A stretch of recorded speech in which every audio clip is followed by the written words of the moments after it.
આજે 4 મહિના ત્યાં હાઈવે એનાથી અકસ્માત થાય છે. અકસ્માતથી ઘણા પરિવાર બરબાદ થાય છે. બીજું તો અમારી એવી લાગણી છે, હમણાં 4 દિવસથી વરસાદ નહોતો ને એટલી બહુ દમણી વીતી કે અમારા સ્વાસ્થ્યને ઘણું નુકસાન થયું. અને બીજું દુઃખ તો એ થાય છે કે અમે એને જેને ખોબા ભરી મત દઈને ચૂંટેલા એ નેતા કંઈ અમારી ઉભાર લેવાય નથી આવતા. એ પછી બિલ બનાવે અમને ફાયદો કોઈ જાતનો નથી.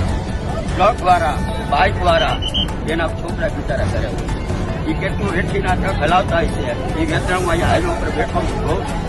હવે અમારી એક જ માંગણી છે કે 10 સાલ શું તકલીફ થાય છે? ધૂળ ઉડે છે ઘરે હવે તમને વાત કરું, 4 દિવસથી આ વરસાદ નહોતો ને એટલે એટલી ઝીણી રજ ઉઠતી હતી કે બાળકો ગઈઢા માણસોના સ્વાસ્થ્ય બગડી ગયા અને રાંધેલું અનાજ જેને કહેવાય એ અમે ખાઈ શકતા નથી. અખબાર પૂરું રહી જાય ને તો આવી પરિસ્થિતિ ઉભી થઈ છે. તો અમારી નમ્ર વિનંતી છે, પહેલા તો હે ને અમને નેતાઓ સહાનુભૂતિ બતાવે, બીજા આપણા જે કોન્ટ્રાક્ટરો છે એ ટાઈમસર ફટાફટ કામ કરે અને લોકોની લાગણીને માન આપે.